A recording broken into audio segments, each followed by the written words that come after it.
My solution for My Variation of OCD October 2019 last rev the 11th of February 19. Part 1.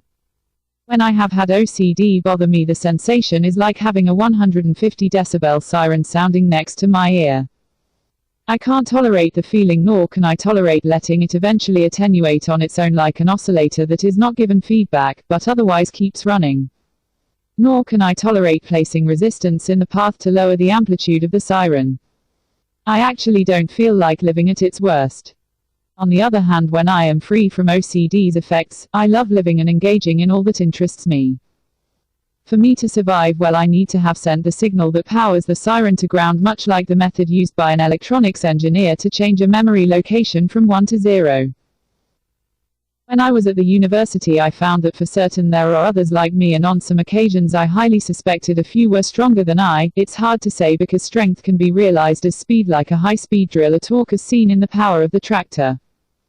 Regardless, all my mates were more or less very adept with respect to using the tools of formal logic, critical thinking, as well as detecting hard to see but significant differences such as converging point-wise compared to convergence in measure or convergence in probability.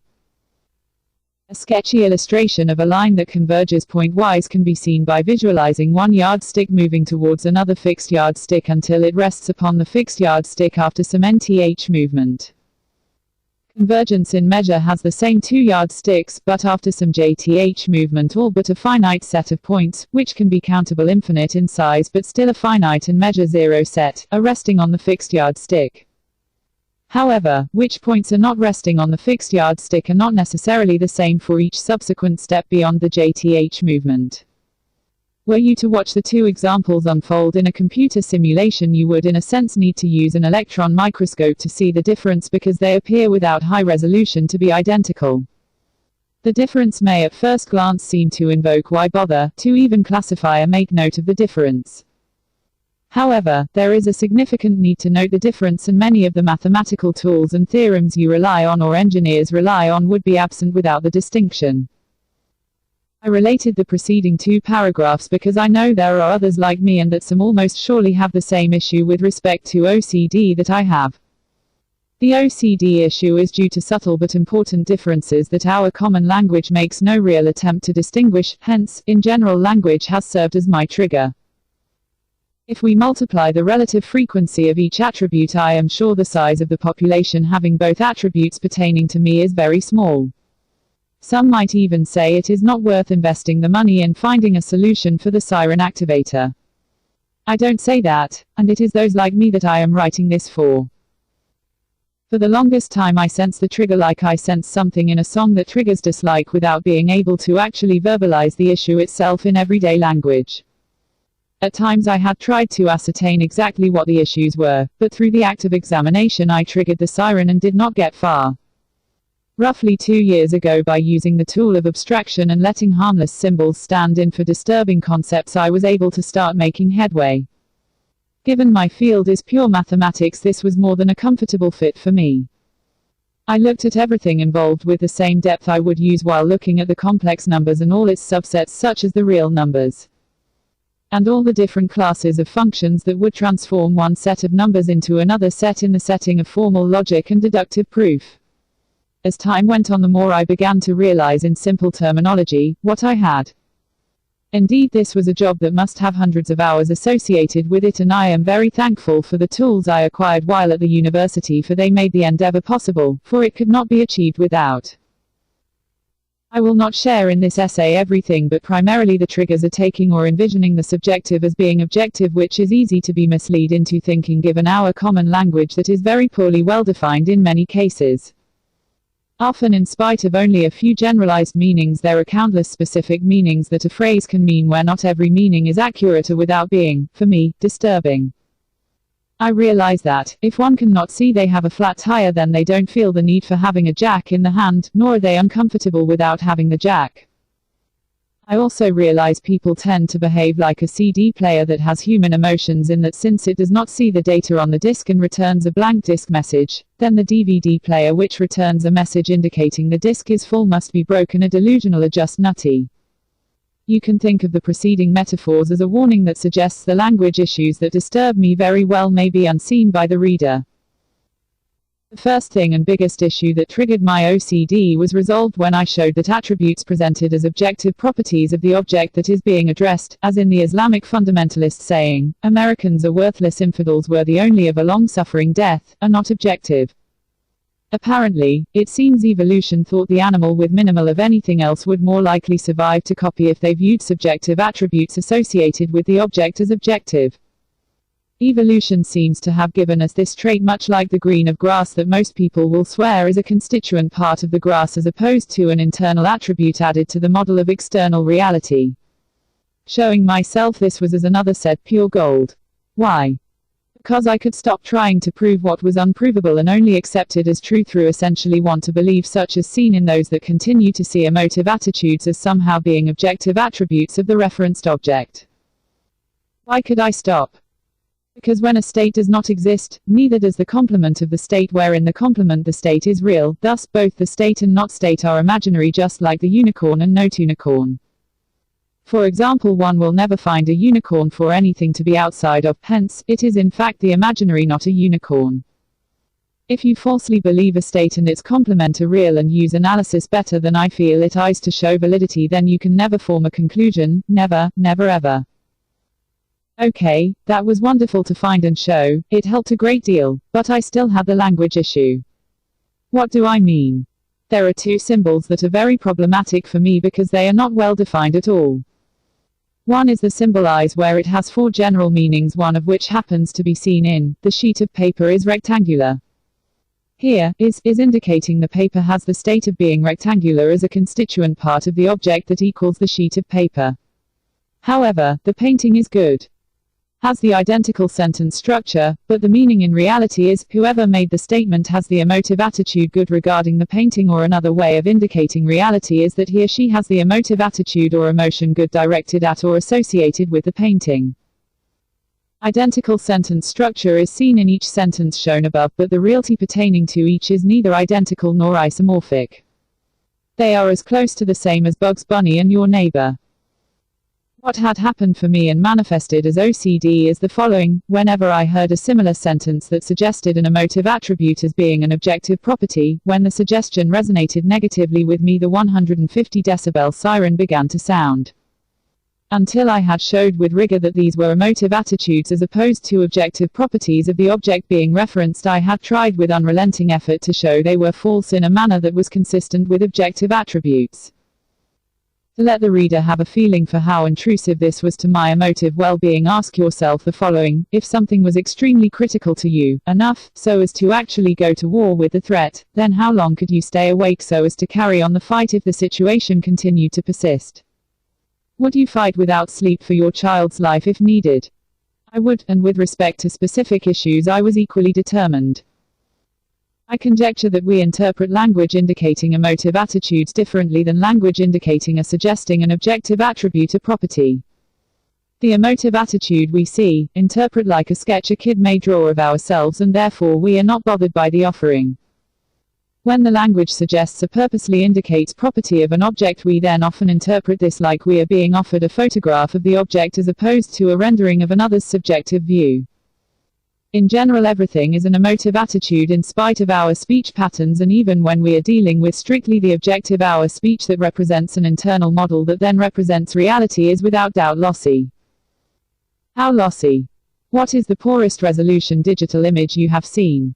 What is the highest resolution digital image you have seen? Reality has more detail than the highest resolution you have seen, and our concepts or internal models contain less information than the poorest digital image you have seen. Therefore, lossy is a bit of an understatement. In my exploration the past few years I found the following, A and B, interesting, and later built a mathematical model to explore the concept which I will shortly introduce. A. On the one hand, the trait of viewing reality through our emotive lens as though it was objective reality as indicated by our speech patterns assists in more likely to survive to copy, but it also assists in more likely to not survive. How does the latter manifest itself? There is a young man on his way to prison and perhaps the electric chair because he interpreted the emotive attitude seen on the face of another regarding himself as indicating or reflecting an objective view of himself as opposed to an emotive attitude regarding himself. This young man then got out of his vehicle, dragged the other out of his vehicle and beat him to death. B. How many verbal or physical fights began by "you are" that would have been avoided by "my feeling regarding you is"? A good example is the riot that resulted when several hundred recruits from the backwoods of Virginia were insulted with jeers and phrases such as, "You are worthless," as they joined the Continental Army's encampment. Washington had to physically intervene. Had Washington not been so pig-headed, like myself, he would have quit. This might have been avoided simply by either recognizing that "worthless" is just an emotive attitude that is tolerable when it is not being dressed in misleading language suggesting "worthless" is a constituent part of what is being referenced. This particular case, "you are worthless," started a fight and "I do not have the emotive attitude represented by value associated with your presence" would have probably lead to "and why do I care for what is important to me is how I feel regarding what I offer." Before I carry on with my specific issue, I would like the audience to share in an interesting concept. Do you think the world would be a safer place if animals and humans in particular stopped being assembled to view emotive views as objective models of external reality? I do, but for the same reason fearing all snakes is a good scheme when the animal cannot process identification quickly enough to actually save itself when the snake is poisonous, so is the emotive, objective scheme, because not all animals would be intellectually suitable for the alternative methodology. In pursuit of understanding related to this concept, I created a mathematical model involving traits being passed from generation to generation and assumed some givens so as to create the model. I then programmed a computer to execute the model, although one needs not extend too many generations to see the pattern emerge and could do without the computer simulation. Regardless, I was a bit astonished to see that if reality and evolution matched my model, then in a group of like creatures evolution will favor a protecting trait with respect to survival, even when the protective scheme is actually needed by very few. Why? It's just due to the attributes of probability. You have to realize my model did make assumptions, but it gave a darn good reason why we still continue to have vestiges of organs that are no longer needed in our current configuration. Simply stated, these essentially no longer useful traits are just hard to remove from the genetic pool because nothing is killing them off. In a very real sense, what I found was an oh wow moment for me, but I can't say for sure my model was entirely what coincides with reality, which surely always is in a state of flux. Back on topic and asking what do? I don't try to desensitize myself to the notion of the emotive attribute presented as objective is indeed an objective property of the object, and then in the words of some, get over it. Why should I desensitize myself to what is not real? Not only that, but I want to desensitize myself to the trigger as much as you want to desensitize yourself to having a sex change. I'll tell you what I do after I identify the other symbol that is even less well defined. The symbol not is horribly absent of being well defined. It is like number, where number has a general meaning and zillions of specific meanings, since number can stand in for any number from the set of all numbers. The issue with not is that while it has a general meaning of outside of, it acquires a specific meaning from the space it is used relative to. Thus not state can have many meanings where real or not depends on the space not state is respect to. It's absolutely crazy that common language put in place such a word for it's as poor a choice as using stuff for everything associated with sports or the arts. An example of not being spread too thin by its ubiquitous use is seen by using not with respect to the natural numbers such that you have even and not even and then ask what is pi. Here what you need to do so as to maintain understanding is create another logical operator for the new space that includes the natural numbers and the rationals and irrationals where pi is somewhere within found. Thus you can say pi is not bar even and not bar not even while preserving not with respect to the natural numbers. Another example is seen with the rock and emotions. With strict respect to the rock, emotions do not exist.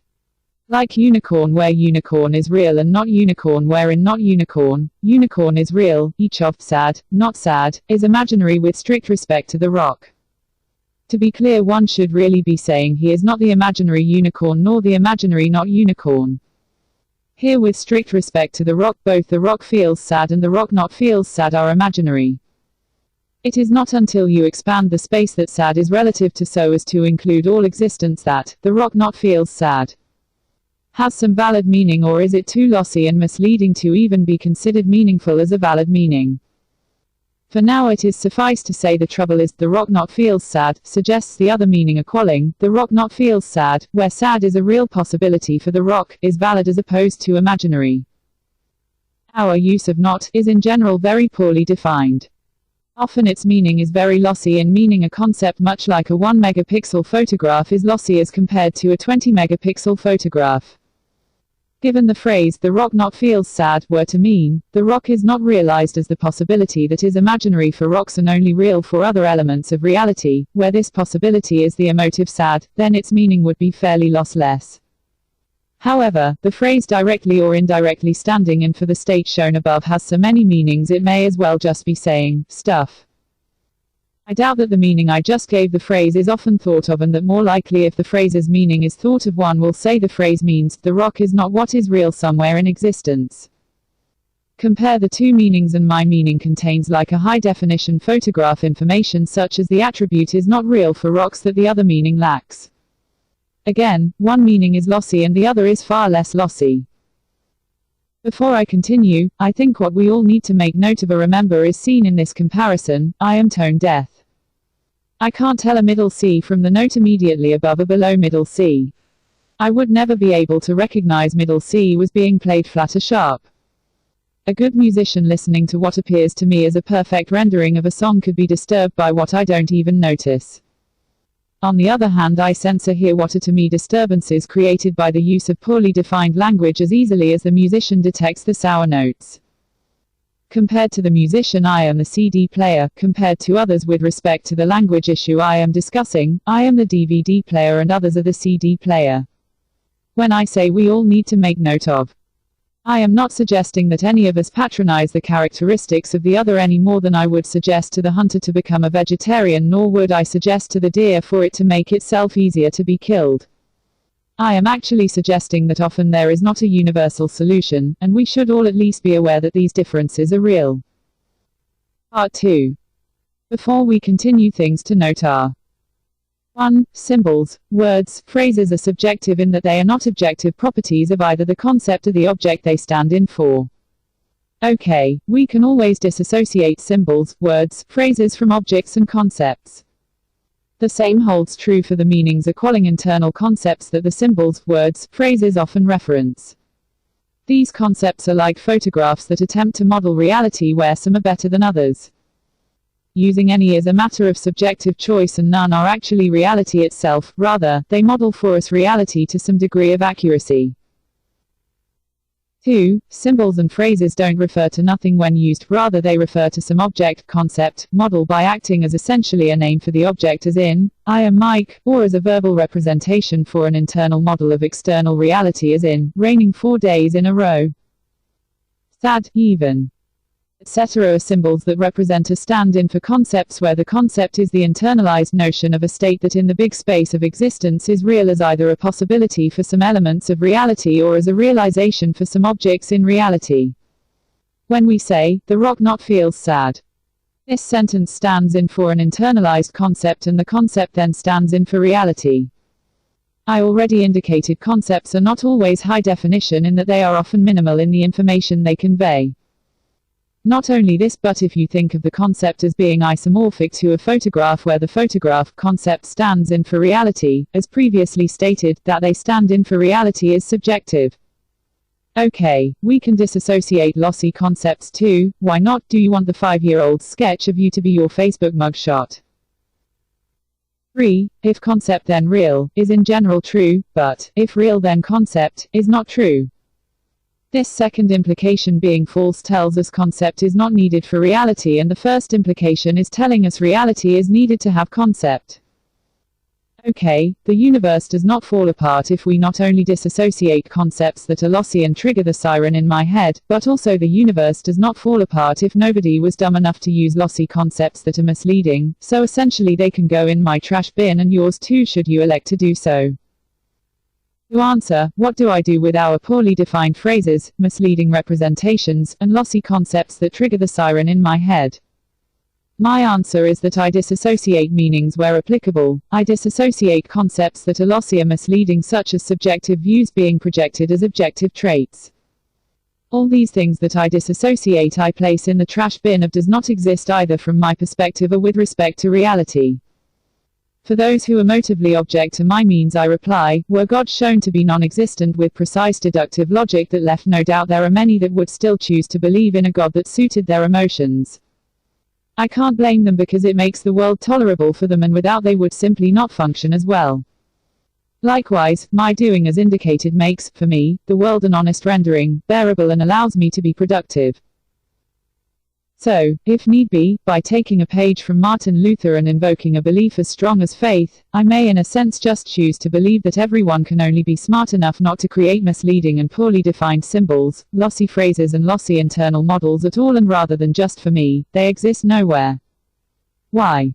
Because, I'd rather live without the siren that causes me to feel death is a better option than live with it and have to wait until I forgot about the trigger that keyed the siren. Who would not? Not only the preceding, I don't want to desensitize myself to the emotively disturbing trigger any more than those that believe in God want to desensitize the self to the concept of a reality without. Incidentally, my method is essentially the same structure as the device the engineer created that changes the memory value at an address by sending the signal to ground such that it never reaches the memory address. It is a beautiful methodology in its elegant simplicity and is much like diverting a river instead of building a dam to restrain or attenuate it during periods of heavy rain. I am not an engineer, but I think I'll send them a thank you card with very warmest regards for the idea. Part 3a. I suppose I should give several examples because the method called disassociation I use is not as easy as first glance may suggest. The difficulty associated with a method of disassociation depends on the user. If one struggles to see how on earth anyone could find a solution for x when 2x plus 3y equals 25, 4x 2y equals 34 and x plus 2y equals 23, then you may not see what makes disassociation a challenge and will think it is, as they say, easy peasy. Good for you, and I am not being sarcastic, because ignorance of can, with certainty, be bliss. As a matter of fact, I am certain I am glad I am ignorant of seeing the future, because on one hand it would be nice to know what horse would win the race, but more importantly I would not be emotively equipped to deal with knowing of the horrible event that will occur in 3 days. Why? Presumably the event is one that I have no ability in which to affect an outcome.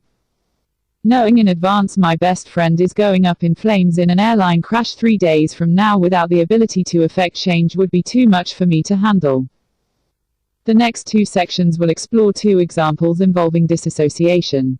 The first example primarily has is as the culprit. The second example has not as the culprit. In each, I will show the reader why the part of me that is reflected in my finding the solution to X in the preceding example easy makes disassociation more of a challenge for me than perhaps with others, but if you can pull it off, the method is excellent with respect to sending anxiety to zero almost immediately. Before I start the first example, let me highlight or summarize several observations. First, in general, my issue is with patterns of speech such as is, which has as its source multiple meanings, such as our allowing the term to mean what follows, is, has an association with what precedes, is, where this association is very general and can be many things, including by being a constituent part of the preceding object or by perhaps being an emotive attitude regarding or name used as a stand-in for the preceding object. In sentence form there is no apparent difference between is meaning part of and is meaning has as its name. For me this creates the same effect that one would get by letting alive mean both alive and dead, followed by saying, my child is not alive. This often is too emotively disturbing, at least for me, and has been one of the triggers involved. What I find interesting is knowledge is not sufficient to attenuate the disturbance I feel when an object is being suggested as having an objective property which in reality is false. What do I mean? We're alive to be allowed to have 2 meanings where one meaning is alive and the other meaning is dead, in spite of knowing what was meant when I said, my child is not alive. It's not ever emotively okay with me to verbally model reality in this fashion, at all. I want to at the very least remove such a definition for me, if no one else. Additionally, I do not want to change or desensitize myself to misleading language such as what is being highlighted in this essay at all. In terminology I recently read, I'd rather drink acid before desensitizing myself to triggers such as these I am writing with respect to. Second, In general, my issue with not also is due to misleading meanings that have been allowed by not having well-defined be much of a priority by those that gave us our current language. Rather than spending any time on this specific issue, I will let example 2 explain the problems caused by not being other than well-defined. Again, this issue is not one that desensitizing myself to misleading language is something that I will tolerate. Third, in general, had language been well thought out in a manner that mathematicians must utilize, otherwise conjectures cannot become proven theorems, I doubt that OCD would be a term I was intimately familiar with. Oh well, I am, and I have had to adapt to the triggers, and the examples are twofold in that they exemplify the structure that serves as the trigger and how I have been able to, in a sense, remove or deactivate the trigger. Fourth, there will be some that, having read this essay, would like to lecture me like a wayward school child for welcoming belief, denial and removing for myself language that suggests emotive attitudes that they prefer to see portrayed as objective properties of the object being referenced. Good for them, and here I am being a bit sarcastic, because all they would accomplish is relaying the feelings in a manner that most likely was presented so as to suggest objective, and I would inwardly think of the photograph of the individual holding a sign that read, "Thank you for sharing your feelings," behind the protester holding the sign, "Homosexuality is a sin." Otherwise, I get it, some or many are hardwired to view the world in a manner that coincides with their emotions, and for them this is not a problem because they can't see the edge of their emotive lens that otherwise would tell them differently. Plus, like me, they are not willing to change their emotive attitudes or responses either. And, of course, they consider their attitude as right, probably where right is somehow the objective right. Why? Because evolution hardwired them to do so, since the scheme often but not always leads to more likely to survive regardless of the intellect that accompanies the faculty for emotion. Example 1. In this example I am using the symbol nigger because it is very emotively disturbing, especially for those of the black race. However, to show subtle but important differences, the symbol is being utilized 2 different ways. The first use is rather easy to disassociate, but the second usage is challenging if you can easily see abstract structures in a manner that is clear and comprehensible. In my examples I am being pedantic so as to most convey what others may not see, so that perhaps they too can, for the first time, see the challenges that may, depending on the individual, be involved. To provide preliminary required information, I need to share the following. Why this information is required will become apparent once we look in detail at the examples I have provided. 1. Previously I had mentioned that is has multiple meanings, which I have more or less consolidated into 4 classes of 4 general meanings. One meaning indicates what precedes is, has what follows is, as a constituent part of it the object that precedes is. This meaning is seen in the 1963 Kennedy half dollar is silver. Another meaning of is indicates the object, let's call it alpha, that precedes is, has associated with it what follows is, by what follows is, stands in for or represents alpha. This second meaning is seen in he is Joe. 2. A. Suppose you wanted a symbol to stand in for the concept of an object having 4 sides and a bottom assembled in a specific manner such that the object has a volume of space within the 5 pieces making up the object. B. Let's not be unique and let the symbol that represents the concept from above be box. C. Okay, we have this. Box refers to our mental integration of side 1, side 2, side 3, side 4, and bottom, into the concept or model of an object assembled in a specific manner. E.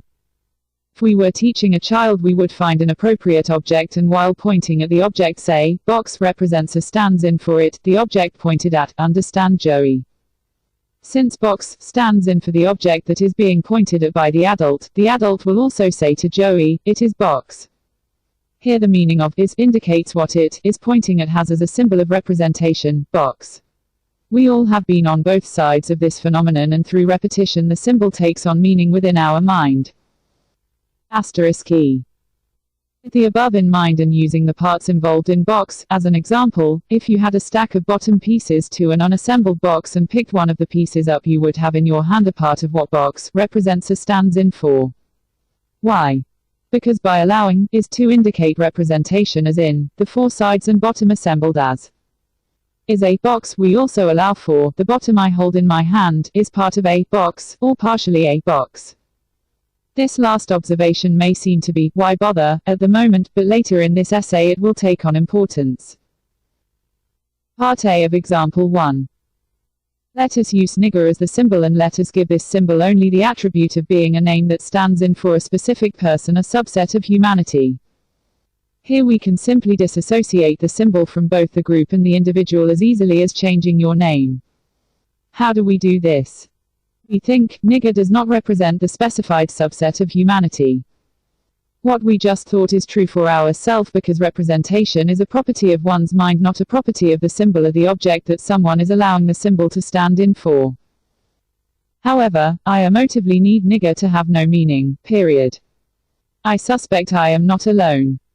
Hence, I will allow myself further disassociation by choosing to believe nigger does not nor can it stand in for anything at all. Did I bend reality to obtain the removal of an emotive disturbance? I sure did. As a comparison, I imagine that many would say, it's not right or correct to use nigger as a representation of them or another. I also imagine the not right for them is being seen as a constituent part of what is being referenced, otherwise somehow objective. Unfortunately, the not right is emotive and in reality amounts to saying the key does not match or partially match the lock because I don't want it to.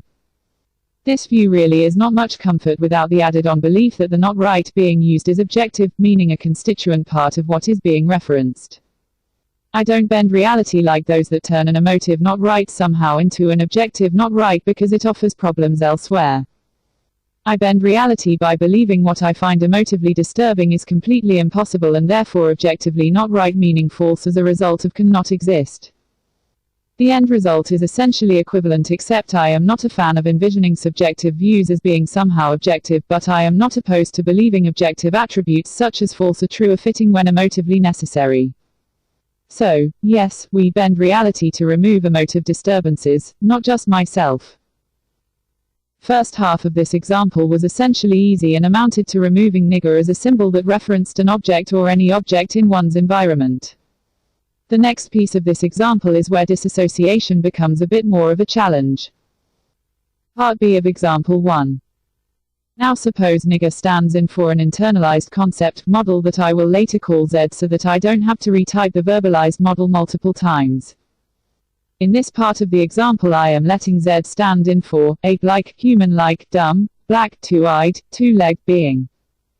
Here, nigger is more than just a name, for it carries with it a concept as well, and the symbol nigger only serves to deliver the concept to whomever nigger is directed at. Simply disassociating the symbol would not be sufficient, for one also needs to disassociate the concept as well. One might think that, I am not nigger nor Z is sufficient. Is it? Let's examine the question. First, if you are like me, then you need more than, I am not nigger, because you emotively need, not at all, attached to the denial because any link to or association with nigger is emotively disturbing for you. Let me explain this a bit with a mental experiment. Imagine you and your mates taking what is strictly pejorative such as asshole or worse, followed by each in the group attempting to strip away the pejorative. Now ask yourself, how well the following resonates within you. All your mates in the office use asshole in lieu of other pronouns for each other from then on. I don't think what I asked you to imagine will succeed for long, if it even were to get off the ground. Why? In a sense, the pejorative meaning is like radiation that takes a very long time for its harmful effect to be neutralized, where time needed may be measured in generations. We, certainly me, cannot, nor do I want to, divorce negative associations on whim or by will, and they have a way of poisoning whatever is attached to them as well. Hence, I am not comfortable at all without having, not at all, attached to the denial. One also must remember that issues or sensitivities like this are idiosyncratic and, by example, just because I was okay with riding down the steep hill from Altamont NY when I was 18 years old did not mean my friend Jim felt the same way. After all, he had a different set of emotional associations that came from having his face peeled off by going through a windshield on the very same hill. And please let us not become pretentious by saying another's sensitivity is not right, where this phrase, by the language used, is meant to suggest not right is objective. The not right is emotive and simply is indicating you are not in emotive agreement with one having the particular sensitivity, and I feel more than a bit arrogant, although at times I prefer feel more than a bit stupid to think or pretend otherwise. Second, Needing not at all, attached to the denial creates a problem of its own when using language that treats nigger and its associated concept like they're real. The issues at first glance may be unseen but are emotively disturbing once seen. What do I mean? Remember item E, which I placed asterisk in front of the E and had said this will be important later on? Well, now is where its significance manifests itself. If we treat as real the concept I called Z that nigger referred to, where the symbol nigger serves to deliver the concept to whomever nigger is directed at, we have an issue to deal with. Issue. How well does being part or partially a nigger resonate with you? I ask because in the same way that the bottom of the box one held in the hand was part of a partially a box as seen in item E, the way I structured Z we have two eyes, a part of a partially a nigger. I can do without this being a fact of life I have to live with, as much as any woman can do without women being inferior to men is a fact of life they have to accept and get over. So one way or another I am removing what otherwise is a disturbance that I just can't tolerate. In one sense the issue of being part or wholly a nigger is easy to remove, and that comes from we need to recognize nigger as a realized being is as real as the unicorn and change our language to reflect this. Hence, like the unicorn, where real does not exist and not unicorn, wherein not unicorn, unicorn is real, also does not exist, we have I am neither nigger nor not nigger, nor am I part nigger nor not part nigger. Essentially what the previous sentence is saying is I am not nothing nor am I part nothing. Okay, are we done with this issue? Unfortunately not. Why? Because what I can't forget is that the Z someone created in their imagination is like the case involving the unicorn, where unicorn can also represent a conceptualized structure having specified or inferred attributes, where this structure is real only as a concept but not real beyond just being an assembled and imagined structure out of one's imagination, much like a fictional vehicle in a movie or novel. Again, I am not really fond of saying I am somewhat or partly the conceptualized Z which has two eyes and two legs. Frankly, I don't know anyone, certainly not me, who would really tolerate I am somewhat or partly, ape-like, human-like, dumb, black, two-eyed, two-legged being. Do you? What do we do with this last issue? There are some I imagine who will let their emotive objection to having partially being the concept of a nigger be fitting for them be translated into it just is not right, and somehow believe this removes the being partly the conceptualized nigger. If they can, fine. I can't. So, what do I do? One of two things. Either A. I allow via belief the concept to also be as real as the unicorn, hence, because I allow myself to believe the concept completely does not exist, I think once again, I am neither at all. Followed by, if necessary, there is an alternative that does not provide me with what I cannot tolerate and that is what I am, where I take this on faith and do not try to build the structure that supports the belief. Or B.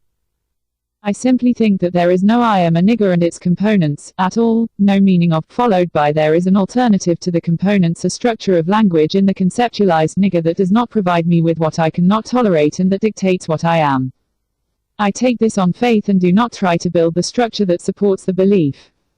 Why not? Because the whole idea behind disassociation is to quickly end the trigger's capacity to turn on anxiety. By trying to figure out a suitable structure for the belief to be realized as in detail, all one accomplishes is igniting anxiety, and once it burns it's harder to put out. So, again, I don't try, and it is remarkable at how well the method works, and here I'll send my thank you card to evolution for having given us denial and belief in our toolbox. Both methods in the preceding paragraph for addressing the issue is very much the use of faith as seen in conjunction with various religions. If being partly a nigger did not disturb me in a manner that a woman would surely be very disturbed by from needing a being required to accept men as superior, then, I would not need to use belief as a tool or disassociation as a tool. However, that is not the case, and I am not in emotive agreement with changing my emotive sensitivity at all, so it is this or nothing, and I'd rather live and be productive than live as the tormented. This particular example may or may not be extremely upsetting to me, and I was merely using it to convey the concept. However, cases that I kept private are very emotively upsetting to me. Regardless of how I end up disassociating the disturbing issue, the result is the same in that almost immediately the anxiety goes to zero, and from having built from scratch the electronics device that changes a computer's memory from 1 to 0, I recognize that what disassociation through belief has accomplished is very similar to sending the electrical signal feeding the machine's memory of 1 to ground, such that the memory now is 0. Part 3b. If you think I was a bit abstract and therefore hard to follow when I presented example 1, then maybe you should stop reading. By reading this far, for the outsider, one has conceivably learned a lot to recognize the self. I have a need to be both pedantic and still readable in this section, and will try my best to do both, although I admit what I have written is certainly not the light reading I wish it could have been. Unlike example 1, here the issue is essentially not where in example 1 the issue was primarily is, which if it had not been used to assign representation and also indicate properties, it probably would have never been an issue for me. Example 2. I will not give a precise case that triggers the unrelenting need to remove the unwanted in this example, because it is liable to be distracting by raising the question, why the heck does it disturb you, followed by your nutty. None of us had any choice in how evolution emotively wired us. Rather, evolution can be thought of as an ongoing science experiment, and much like a software engineer that tries out mapping a different color to the monitor, the end result is we all tend to have our idiosyncratic differences. Hence, I will use a structure that, except for differences in the elements within the structure, are essentially the same structure, where this is referred to as they are isomorphic. For example, any pair of lovers sitting on a park bench is isomorphic to any other pair regardless of the unique identities or ages or. First, will you agree with me that given a house is imaginary, that inside the house is also imaginary, and outside equals not inside, where inside is real, is also imaginary? What happens were the house real for some things but not others? Our common language does not easily account for this, and often what ends up being used as a verbal model is very lossy with respect to the information it contains, and in a sense is like a kid's crayon sketch of your house when compared to the actual house. Let us create a realization of the concept. Suppose there are two lots on a street side by side. All these 1550 Main Street and 1552 Main Street. Suppose there are two houses where house A is located on 1550 Main Street and house B is located on 1552 Main Street. Suppose ball A strictly belongs to house A and ball B strictly belongs to house B, where each ball can only be inside of or outside of where inside is possible the respective houses, and being inside of or outside of where inside is possible the other house is imaginary. Sure, we can envision the space containing both houses, and since ball A is absent from inside house B, we can say ball A is not inside house B, but is what we just said precisely faithful to reality? No, it is not, and the reason for this is that it is being one-dimensional, much like modeling you by your height alone. Additionally, the phrase has multiple meanings, where one meaning is real and the other meaning is not real for both states. I suspect you may be having a hard time wrapping your head around this, because you keep seeing house B as real in reality and ball A being outside of it, right? So let us create a formal but short proof to show what I have said is not wishful thinking on my part. Given ball A being inside house B, where inside house B is possible for ball A is real, does not exist. Ball A being not inside house B, wherein not inside house B is possible for ball A is real, does not exist. House B is real in the big space of existence. Question: if we look, is ball A inside house B? No. Question: does the above indicate ball A is not inside house B? Let us check using asterisk as a guide. Please note, possible and possibility here is defined as being both free to be and free to be other than, i.e. they have the meaning that coincides with being in a sample space and therefore a potential for being realized. There are other common meanings where one meaning coincides with, essentially imagined as free to be or not, and the other simply denotes existence somewhere. Asterisk: find me something in reality that is not a unicorn, where a unicorn is real for this thing to not be. Here the above is totally impossible and not a unicorn, where unicorn is real is totally as imaginary as the unicorn everywhere in reality. Okay, let us apply the same check with respect to not inside house B. Find me a something in reality that is not inside house B, where inside house B is real for it to be.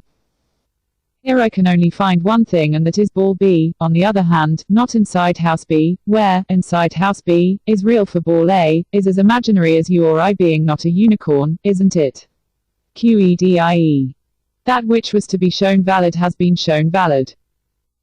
Okay, what is happening is that for ball A the states inside and not inside, where the later state being real strictly with respect to ball A is determined by the first state called inside being a real possibility for ball A, are both imaginary.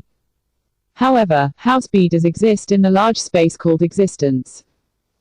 Sure, ball A is outside of house B, but ball A is also outside of, not inside house B, where in this state, inside house B, is a real possibility for ball A. In this example, an accurate model of this case involving ball A is seen in these sentences, with respect to each, inside house B, not inside house B, being a real possibility for ball A, there is no ball A is either, inside house B or not inside house B. Ball A is outside of, inside, not inside house B, where each are real possibilities only for ball B and otherwise do not exist as real possibilities for ball A.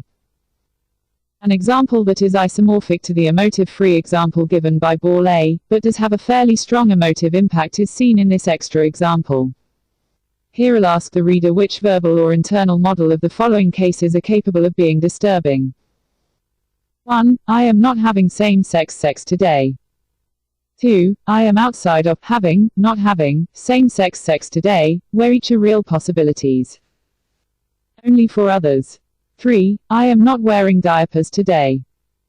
4. I am outside of wearing, not wearing, diapers today, where each are real possibilities. Only for others. I am almost certain I would know your selection, and while two of the verbal models and their associated internal models are capable of being disturbing, they are not even close to specific examples that strongly affect me. What I find interesting with respect to 1 and 3 are two observations. A. First, again, knowledge is not sufficient. What do I mean? Knowing that 1 is indicating the state of being seen in, 2 is not sufficient to turn off disturbing, at least for me. For me, this situation is similar to letting alive mean each of dead and alive.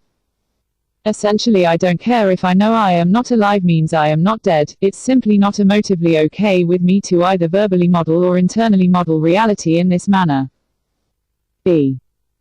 While I have no choice in how I emotively respond to either model, I have no desire and I am totally opposed to altering my emotive response, where this reaction to the concept of changing myself also is hardwired into my essence. For an observer, who has the attributes of the CD player in my metaphor and who then express their idiosyncratic emotive attitude such as nutty, irrational. Regarding this language issue I have, while it may be useful to them as emotive venting, it's hardly a solution. I outline my solution that works best for myself in the balance of this essay, and in a very real sense part of the method is just faith belief as seen in example 1 and associated with all religions. First note. A. All of the spot-on verbal representations of internal models of reality as it pertains to ball A and house B in the preceding paragraphs were in no way misleading. Let us call these spot-on verbal models type 1. B. Let us look at the other way of conceptualizing this situation through a lossy verbal representation equals ball A is not inside house B, that has validity by letting not be relative to house B in the big space called existence. This model is being one-dimensional in that it only models ball A relative to outside house B, where house B is real somewhere in the big space called existence, and it does not include essentially another dimension in reality, which is whether inside house B is real or not as a possibility for ball A. Let us call this lossy model type 2. C. By observation, if house B exists and type 1 is true, then type 2 is true, but if type 2 is true, type 1 is not necessarily true. D. Type 1 is much more accurate and contains much more information than type 2. The difference is like the difference between these two verbal models. 1. My computer is in my house. 2. My broken Dell computer is in the basement of my home and no one services the year and model anymore. Question. Why do we use type 2 models, a language that would simply state something such as ball A is not inside house B? Sometimes it is useful when we don't really find it important whether the state is a real possibility or not, and therefore whether the not state, where state is a real possibility, is imaginary or not, rather, just the not state being a valid condition due solely to state's existence elsewhere in the large space of reality is sufficient for our aim. B. We often are one-dimensional, something that my friend David calls making a pickle out of a hamburger, where he is implying we are solely focused on one issue while disregarding the rest. Hence, often we utilize the lossy model of our reality. C. We also do it because it is easier to see, and this can be expected from a humanity that struggles to often find a solution for an equation, let alone a solution for simultaneous equations. D. We allow for symbols or phrases to have multiple meanings because we can't see the differences, as in, Eskimo has how many words for snow and we have only one symbol for. In the context of having the type 2 model having a negative emotive effect, and given you're able to detect the difference, such as myself, useful is the last word I would use for utilizing a type 2 phrase as a means of viewing reality. As shown above, when type 2 terminology is used, it can lead to something such as 1. I am not wearing diapers today. Or 2. I am not having same-sex sex today. Both statements are similar to saying pi is not even. All three are verbal models that I have called type 2. They are very lossy in that neither indicate that wearing diapers, same-sex sex being even, is not possible for pi or the I being referenced in the sentence. Also, neither indicate the not state being referenced in the sentence is imaginary relative to the state being a real possibility for either pi or the I referenced in the sentence. These verbal models that utilize not so as to be a type 2 model can trigger a very negative response for me depending on context. So, what do I do? When verbal models are problematic, I disassociate meanings and/or verbal models, and I treat them in a manner similar to the model Z that nigger represents in my previous example. For example, given the concept is wearing diapers, I would think both states, wearing diapers and not wearing diapers, is restricted to having meaning only where both the state of being and its complement are real possibilities. Else both of the following have meaning. A. I am outside of wearing diapers, where wearing diapers and not wearing diapers are real possibilities only for others. B. I am outside of not wearing diapers, where wearing diapers and not wearing diapers are real possibilities only for others. More precisely, I would think, given my meanings, there is no it's either. I am wearing diapers, I am not wearing diapers, there is an alternative that does not provide me with what is emotively disturbing. In a sense, the preceding is a belief of faith because unstated but included nonetheless is I have through faith a belief, not just for me, completely remove the possibility of each of I am wearing diapers and I am not wearing diapers as having meaning when they are not referencing real possibilities. On the other hand, for myself, they truly do not have meaning outside of referencing real possibilities. Additionally, both wearing diapers and not wearing diapers are truly imaginary with respect to being real possibilities for me. Hence, in a manner similar to my method for handling Z, I have removed the disturbing language from existence, at least for myself, where otherwise it is very emotively disturbing to me and left unchecked would serve as a trigger to what is called OCD. Normally, as I indicated elsewhere, I don't try to fill in all the details as shown above, nor try to figure out what the alternative would be as I did for the preceding example I shared with the reader, because, if one does try, then they are liable to hold the disturbing concept in awareness. I detect the disturbance nonetheless, like the flat note is heard by the musician. Hence, when I encounter misleading phrases etc., I merely think, there is no it's either. Did I or do I bend reality?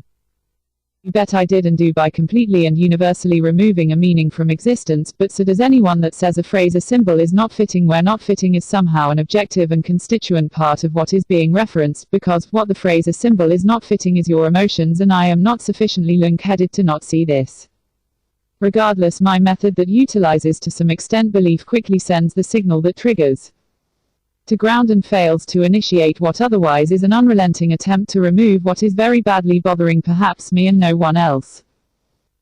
Lastly, without going into too many details, I envision our faculty for emotion as being similar to a set of piecemeal functions that take elements from the domain of our existence to the codomain called our set of emotions. Hence, I very much see emotive attitudes and emotions as more or less functional values, much like today's Dow Jones average is a functional value associated with a very complex piecemeal function. I conjecture that like any function, neither the domain nor codomain needs to be all-inclusive. For example, the domain of a probability distribution function is restricted to what is possible as an outcome, and incidentally the codomain is restricted to values between 0 and 1. Hence, not everything in our environment will necessarily have like a good as a possible outcome for it, and therefore some things or many things for us are like sad with respect to the rock, in that for us they do not exist as a possibility, and the not condition also does not exist as a possibility. I say this because it is issues that I think have this structure of not possible as an outcome that my issue with the word not is most applicable to, and frankly how I would explain what I just said in detail to a non-mathematician is a challenge. Likewise, I think others also have a challenge when explaining their OCD issue to one who is outside of having the idiosyncratic issue. I hope if nothing else I hammered that point to death in this essay, because it is tough enough to have OCD as an issue without the emotive garbage that often comes our way. The end. Actually, thanks for listening, and even if you don't have my issue, which I think largely arises from being assembled to be darn good in one area, which then becomes acutely problematic when coupled to my emotive structure, I do hope you acquired something useful for yourself other than thank goodness I was not biologically assembled for all this to be noticed, let alone an issue. Also, I very strongly hope this essay helps at least one that is like me. Lastly, the hours I spent in the analysis of what triggered me into unrelenting. It's kind of fun if you're into making some sense out of black boxes using the tools of mathematics. On the other hand, at times it was at moments scary, for I was initially afraid of realizing something unseen that could only make matters worse. On the other hand, I am glad I put in my effort, because this whole issue I have had for 45 years is a hell of a lot easier to deal with after having placed it entirely in the light of day these past several years. Lastly, you can bet that English would be much more rigorous if I had been placed in charge eons ago, and today's common language would belong to the set of games we had as kids, which included Pig Latin. MB 10/12 through 11/2 2019. Footnote. I began this essay towards the beginning of October. It is now towards the end of October. Most of the changes have been simply editing alterations for clarity. Ideally I would have another edit for me, but I don't have that luxury. I wanted to share this essay with the general public, so I have not kept this essay secret, and in a previous edited form it was published on Tumblr under the identity Michael Motorcycle 2 as a 3-part essay. I plan to go back and swap the newest version for the older version. However, I thought of something that I'd like to add in this footnote, and it is: Question: do I consider my condition an illness, disorder, or disease? Answer: if you examine with formal logic the symbol disease, then we have the following. If disease, then unwanted, and should not have, is valid. Therefore, if wanted, or other than should not have, then not disease is valid. The logic indicated above tells us the emotive attitudes of unwanted, and should not have, are needed to have disease. Hence, what we consider a disease is subjective with respect to what the conclusion of being considered a disease is due to. I suppose if all of the medical community recognized what I just spelled out through simple formal logic, they would have a universal understanding as to why homosexuality was considered at one time a mental illness and later downgraded until it finally was removed completely from the diagnostic reference book. Unfortunately for some, they seem to have their own idiosyncratic denial, belief issues, and appear to have other rationalizations regarding this topic. I don't have their issue, so how would I view what has greatly disturbed me since I was a few days shy of 19 years old? I probably, if I had to select something, tend to see it as an environmental condition, a disorder. However, I tend to see it more like I feel one should see pi with respect to even, not even, meaning the whole concept of disease, not disease for me is not applicable. Why do I say this? Because as much pain as this issue has brought me, I can't say I would have wanted to have been born intellectually different. I also can't say I would have wanted to have been born emotively different. Honestly, I don't try to pigeonhole the issue and let that be a concern of those that have some use for it.